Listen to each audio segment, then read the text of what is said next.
प्रसंग पर चर्चा चल रही है। अभी अभी आदरणीय पटेल जी ने कहा कि यह 20वां भाग है राम विवाह प्रसंग का।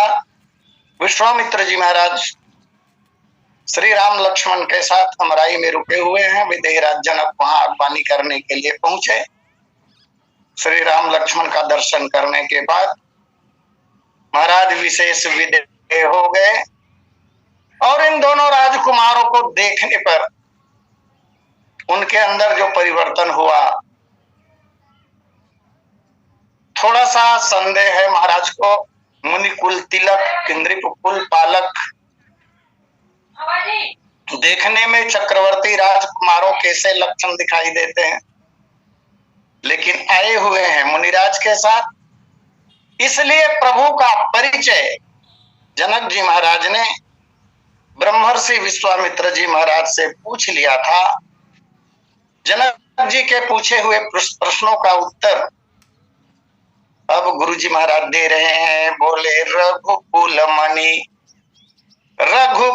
मणि दशरथ के जाए, मम हित लागी नरेश पठाए।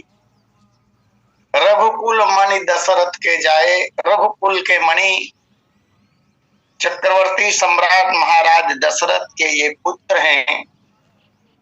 और मम हित लागी नरेश पठाए, मेरे हित साधन करने के लिए, अर्थात मेरे हित के लिए ही महाराज ने इन्हें मेरे साथ भेजा है। ये सरल अर्थ पंक्ति का। रघुकुल मणि, रघुकुल में महाराज मनु से लेकर दशरथ पर्यंत कहा जाए अभी, क्योंकि राम जी तो अभी राजकुमार हैं, इसलिए महाराज मनु से लेकर महाराज दशरथ पर्यंत अनेक राजा हुए। और ये सभी राजा चक्रवर्ती भी हुए। बल पराक्रम में, शौर्य में, दान में, ब्राह्मणों की सेवा में, प्रजा के पालन में एक से बढ़कर एक हुए। सत्यवादी महाराजा हरिश्चंद्र भी इसी वंश में हुए थे। लेकिन इन सब विशेषताओं के होते हुए भी अगर मुकुटमणि किसी को कहा गया तो महाराज दशरथ को कहा गया। रघुकुल में अनेक एक से बढ़कर एक राजा हुए, लेकिन दशरथ जी महाराज को ही रघुकुल का मणि कहा गया। और इसलिए कहा गया, बातें तो बहुत सी है। मुकुट सोने का होता है और उसमें मणि शीर्ष भाग में जड़े जाते हैं, अर्थात ये सभी राजाओं में श्रेष्ठ हुए। प्रत्यक्ष प्रमाण स्पष्ट रूप से दिखाई दे रहा है कि महाराज दशरथ को भगवान के पिता होने का जो सौभाग्य प्राप्त हुआ, इस अर्थ में भी हम रघुकुल मणि शब्द को सिद्ध कर सकते हैं। रघुकुल मणि, रघु के साथ कुल दिया, इसलिए दिया क्योंकि प्रश्न में भी कुल शब्द का प्रयोग हुआ है। जनक जी महाराज ने जब पूछा था तो यही कहा था, मुनि कुल तिलक, किंद्रिप कुल पालक। तदनुसार प्रश्न के अनुरूप सटीक उत्तर देते हुए विश्वामित्र जी ने कहा, ये रघुकुल मणि दशरथ के पुत्र हैं। अब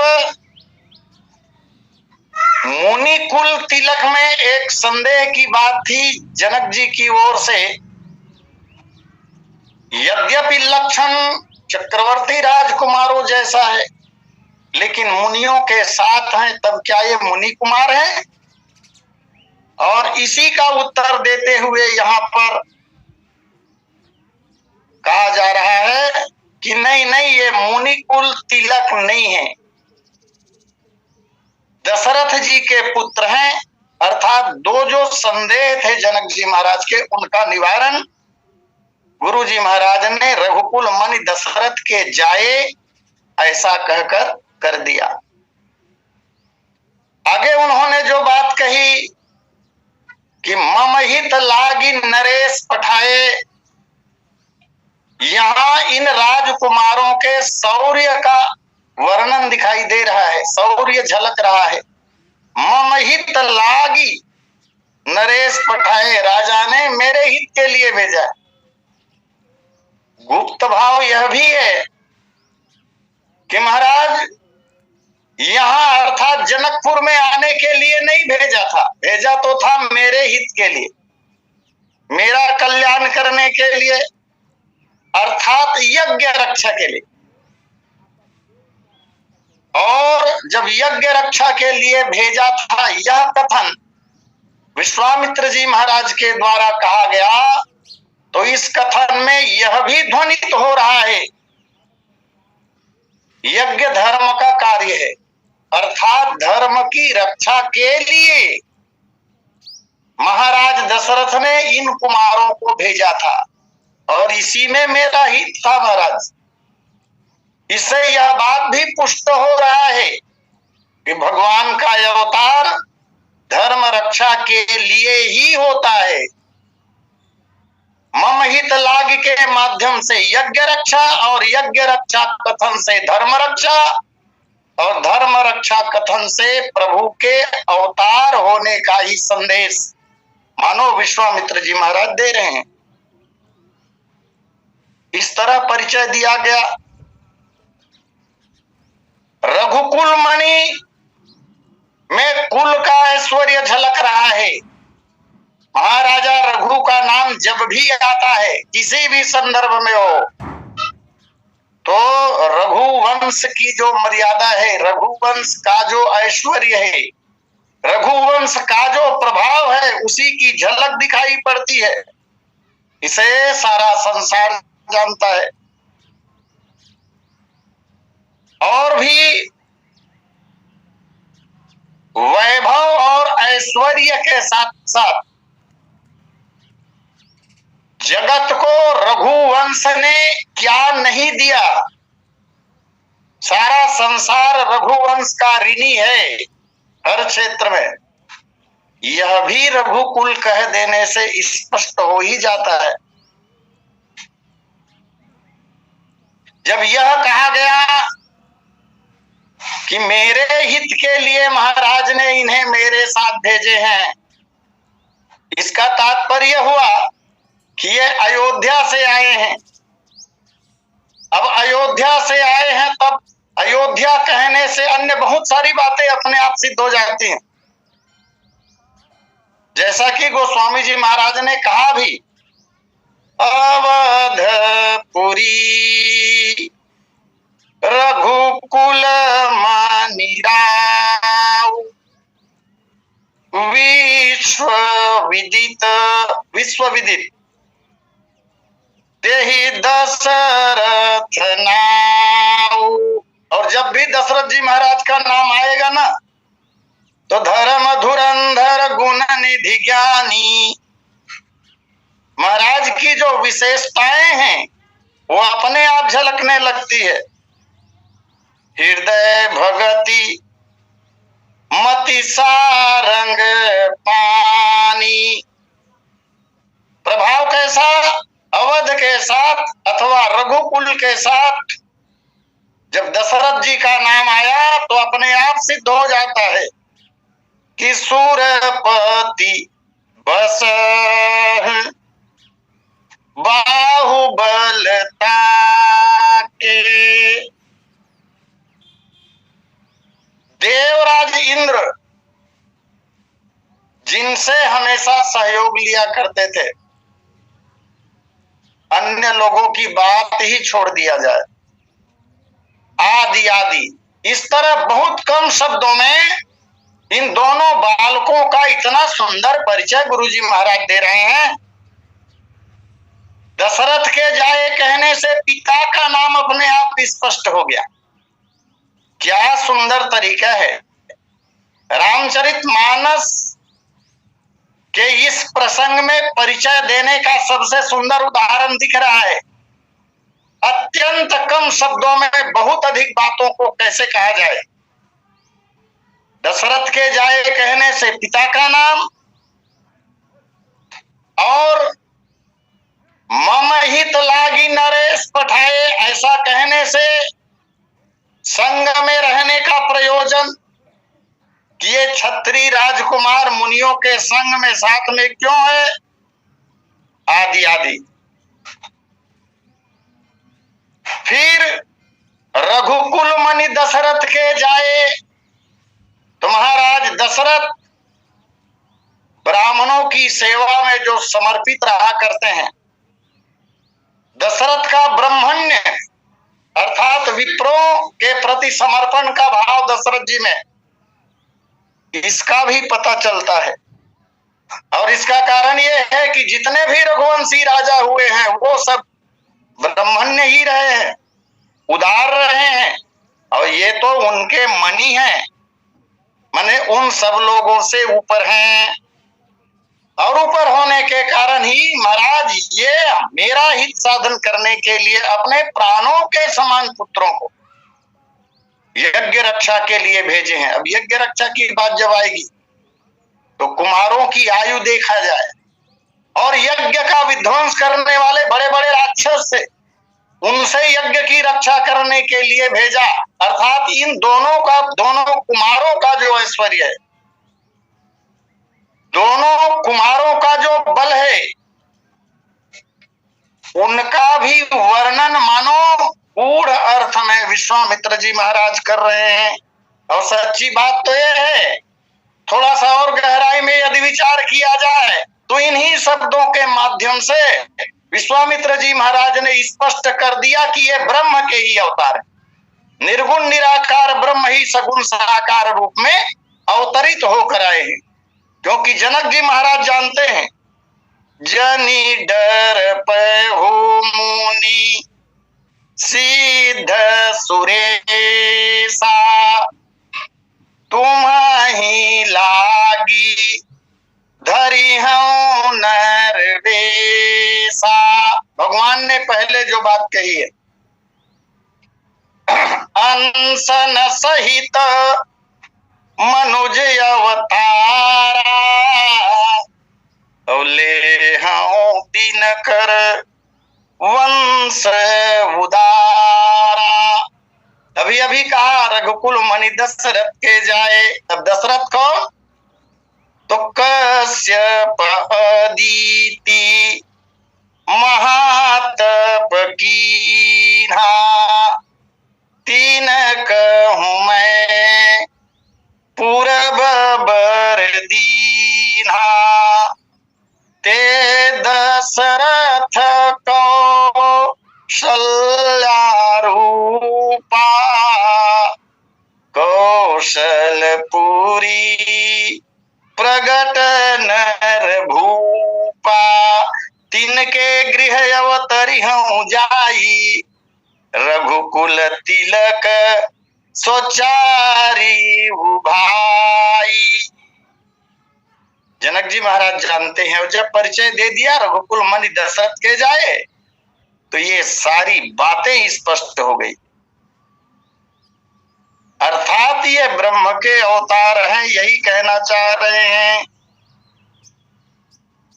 फिर राम लखन दो बंधु बर, रूपशील बलधाम, मखरा खेऊ सब साखी जग, जीते असुर संग्राम।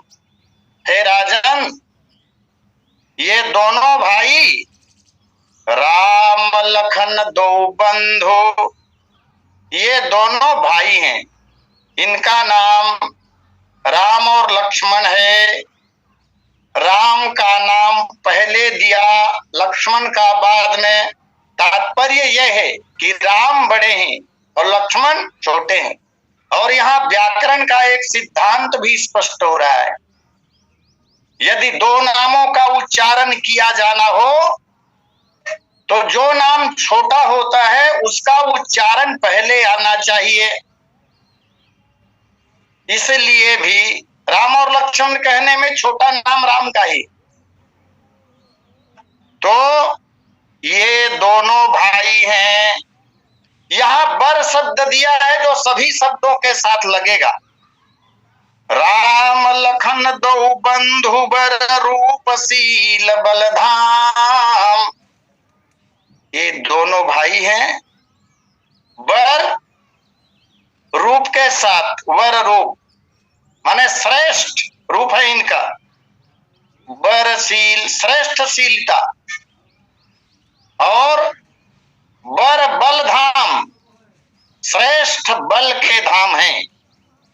मखराखेऊ, इन्होंने यज्ञ की रक्षा की है। प्रमाण क्या, गवाह कौन है? विश्वामित्र जी महाराज एक बहुत सुंदर बात यहाँ बता रहे हैं कि महाराज मखराखेऊ सब साखी, जब सारा संसार गवाह है, संसार साक्षी है इस बात का कि इन्होंने जीते असुर संग्राम, संग्राम में राक्षसों को परास्त किया महाराज, और हमारे यज्ञ की रक्षा की। आइए अब इन्हीं शब्दों पर थोड़ा सा विचार करें। राम लखन दो बंधु बर, राम और लक्ष्मण इनका नाम है। राम बड़े, लक्ष्मण छोटे, बंधु बर श्रेष्ठ भाई हैं ये लोग। ऐसा बंधु जगत में और मिलेगा नहीं महाराज। बंधु की परिभाषा देते हुए हमारा शास्त्र, हमारे शास्त्र जो बात कहते हैं मैं निवेदन करूं। उत्सवे व्यसने चैव दुर्भिक्षे शत्रु विग्रहे, राजद्वारे श्मशाने च यस्तिष्ठति स बांधव। इन अवसरों पर जो साथ में है या रहे उसे बंधु कहते हैं। और ये राम और लक्ष्मण तो इतने सन्निकट हैं, इतने सन्निकट हैं कि राम और लक्ष्मण के बीच में दूसरा कोई है ही नहीं, इतनी निकटता है दोनों में। और यदि विचार किया जाए तो हिंदी वर्णमाला में जो व्यंजन का क्रम है उसमें देखें तो य र ल व ऐसा है क्रम। य र ल, र के बाद ल ही है, र और ल के बीच में कोई वर्ण आता नहीं है। माने राम और लक्ष्मण इतने सन्निकट हैं कि बीच में और दूसरे के लिए स्थान नहीं, इतनी निकटता है। परस्पर प्रेमवश जुड़े हुए हैं दोनों। इसलिए कहा गया कि ये श्रेष्ठ भाई हैं। और श्री राम और लक्ष्मण की निकटता तो रामचरितमानस जी में स्थान स्थान पर दिखाई देता है। एक क्षण के लिए भी कुमार लक्ष्मण श्री राम से विलग होते ही नहीं है। ऐसे श्रेष्ठ भाई हैं। वर रूप, रूप भी श्रेष्ठ है। इनका रूप ऐसा है, इतने रूप संपन्न है ये दोनों कि इन्हें एक बार यदि कोई देख ले तो फिर अन्य और किसी को देखने का मन करता ही नहीं है। सबसे श्रेष्ठ स्वरूप है इनका। इसलिए जिसने भी इसको देखा इसकी रूप माधुरी पर मुग्ध हुए बिना नहीं रहता। अच्छा, यहाँ क्रम पर यदि ध्यान दे तो पहले रूप को कहा, उसके बाद शील और बल को कहा। इसका कारण यह है कि रूप को देखने से शील और बल का पता नहीं चलता। रूप बाह्य होता है, बाहर से दिखाई देता है, और शील और बल ये आंतरिक गुण हैं, ये कर्म से दिखाई देते हैं। रूप को देखते ही मन असली में थकित हो जाता है, और जब मन थकित हो जाता है तो आगे की यात्रा मन की होती नहीं है, यात्रा अवरुद्ध हो जाता है, तब जानेगा कैसे। और ये घटना विश्वामित्र जी महाराज के साथ घट चुकी है। अच्छा अनुभव है उनको। जब राम लक्ष्मण को मांगने के लिए गए थे महाराज, और चारों कुमारों को बुलाकर जब विश्वामित्र जी महाराज के चरणों में प्रणाम करवाया, तब पुनि चरणानी मेले सूत चारी राम देखी मुनि देह विसारी। स्वरूप ही ऐसा है कि इनको देखते ही मन थक जाता है। और यह अनुभव केवल विश्वामित्र जी महाराज की नहीं है, विदेहराज जनक जी की भी तो है। जनक के साथ साथ जनकपुर के जितने लोगों ने श्री राम रूप का दर्शन किया, सबकी यही दशा हो गई। मूर्ति मधुर मनोहर देखी भयउ विदेह विदेह विषेखी। तो महाराज रूप इनका श्रेष्ठ है। राम लखन दो बंधु बर रूप। अब शील भी श्रेष्ठ, श्रेष्ठता की पराकाष्ठा श्री राम का शील। यद्यपि ये देखने में बालक हैं, 15 वर्षीय किशोर हैं, लेकिन शील के मामले में प्रौढ़ता कैसी? तो गोस्वामी जी महाराज ने कहा, मातु पिता परिजन पूर्वासी सखा सुशील दास रुदासी जोग वही जीनहि प्राण की नाई मही सोवत तेहि राम गोसाई। अपने शीलता के कारण, अपने आचार के कारण, अपने व्यवहार के कारण, अपने चरित्र के कारण ये सबके लिए प्राणों के समान प्यारे बने हुए हैं। और यही देख लीजिए शीलता। इतने कम उम्र के बालक पिता की आज्ञा को शिरोधार्य करके माता पिता परिजन पुरजन राजमहल को छोड़कर मेरे साथ आए हुए हैं। शील का दर्शन यही, मुनियों का पालन करने के लिए, मुनियों की रक्षा करने के लिए समस्त प्रकार के ऐश्वर्य और भोगों का त्याग करके सहर्ष ये हमारे साथ चले आए हैं। इसलिए तो भगवान को शील सिंधु कहा जाता है। तो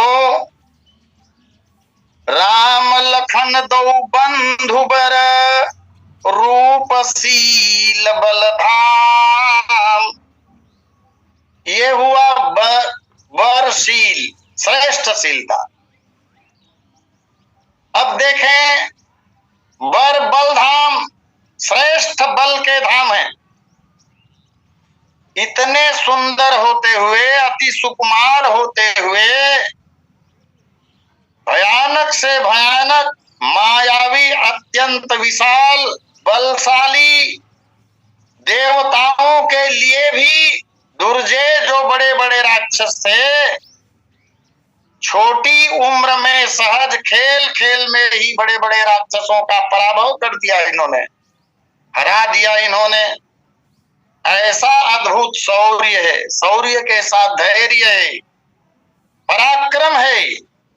और तभी तो मार्ग में सिद्धाश्रम की ओर भगवान जब बढ़ रहे थे गुरुदेव विश्वामित्र के साथ, इस कथा का दर्शन पहले हम लोगों ने किया है। सुनी मारीच निशाचर को ही लय सहाय, धावा मुनि द्रोही। अपने सहायकों के साथ मारीच आया मार्ग में, तब बिना डर के बिना भय के बहुत प्रसन्नता पूर्वक बिनु फर रापान राम ते ही मारे, सत जो जन का सागर पारा। बिना फर वाले बाण से 400 कोस दूर फेंक दिया मारीच को। ये भगवान का शौर्य है।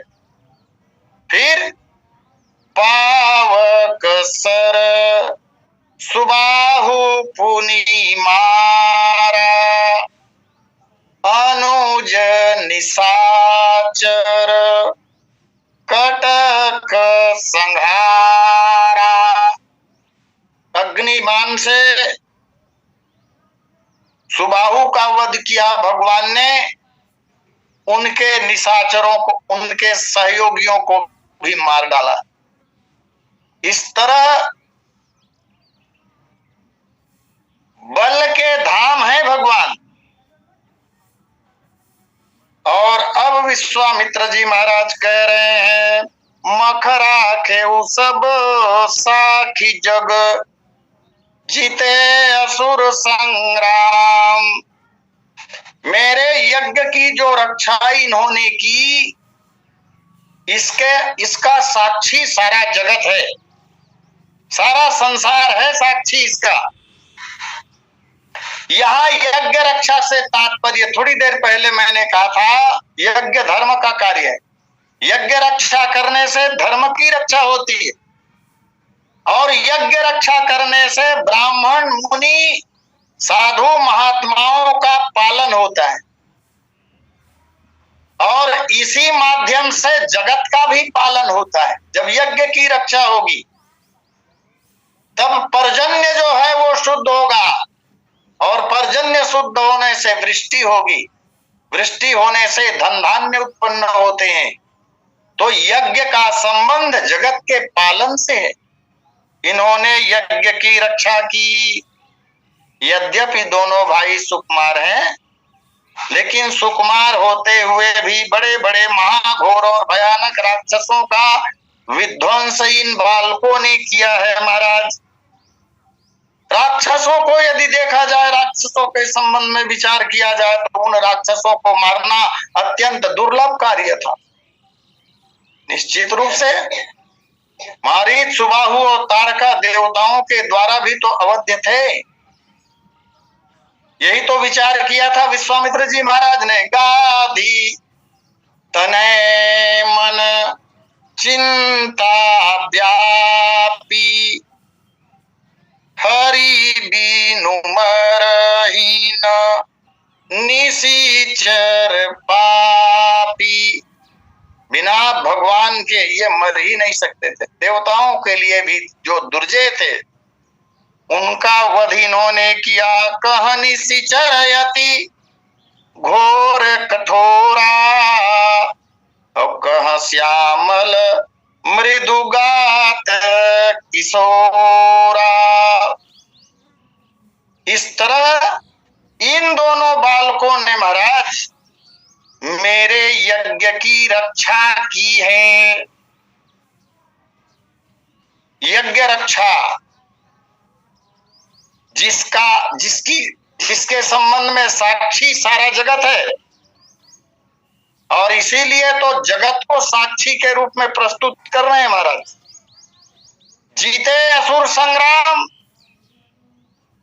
यहां एक बात स्पष्ट हो रहा है, प्रत्यक्ष युद्ध करके इन्होंने जीत हासिल की है।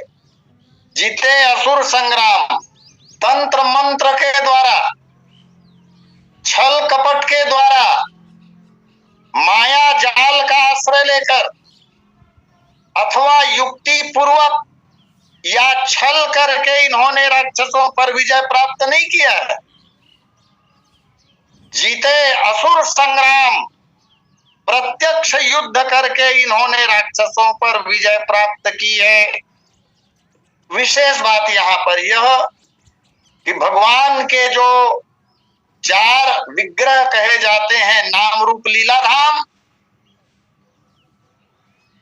थोड़े से शब्दों के माध्यम से विश्वामित्र जी महाराज ने बहुत सारी बातों का वर्णन कर दिया। तदनुसार यहाँ भी भगवान के अवतार, भगवान का नाम, भगवान के रूप, भगवान की लीला और भगवान के धाम, इन चारों का कथन सिद्ध किया।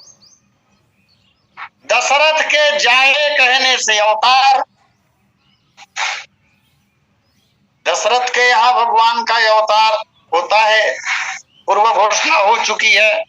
तो दशरथ के जाए कहने से अवतार हो गया, और राम लखन दो बंधुवर ऐसा कहने से नाम, नर रूप कहने से रूप, मम हित लागी नरेश पठाए और जीते असुर संग्राम, इतना कहने से भगवान की लीला, और रघुकुल मणि से श्री अयोध्या धाम जो अवध की राजधानी है, इन सब बातों का वर्णन विश्वामित्र जी महाराज ने विदेहराज जनक जी से की। आइए समय पूर्णता पर, अस्तु यहीं पर आदरणीय पटेल जी को सादर आमंत्रण के साथ वाणी विराम। बोलिए सियावर रामचंद्र की, बोलिए सियावर रामचंद्र भगवान की जय। बहुत बहुत धन्यवाद आचार्य जी। रघुकुल मणि दशरथ की जाए, मम हित लागी नरेश पठाए, इस चौपाई के आधार पर श्री रघुवीर विवाह के प्रसंग के अंतर्गत 20वीं कड़ी को हम सुन रहे थे। मुनि कुल तिलक, निप कुल पालक, बहुत सुंदर 2 बालक, ये कौन है? इस प्रश्न को उत्तर देना मानव विश्वामित्र जी भी शुरू करते हैं। चक्रवर्ती जी की कीर्ति, प्रताप, उनके रथ की गति आदि संसार में सुनी गई बातें रघुकुल मणि की शब्द से सूचित की। सूचित किया कि ये दोनों नृप तिलक, रघुकुल के तिलक हैं। मम हित लागी नरेश पठाए, इसे सूचित किया कि मुनि कुल पालक हैं।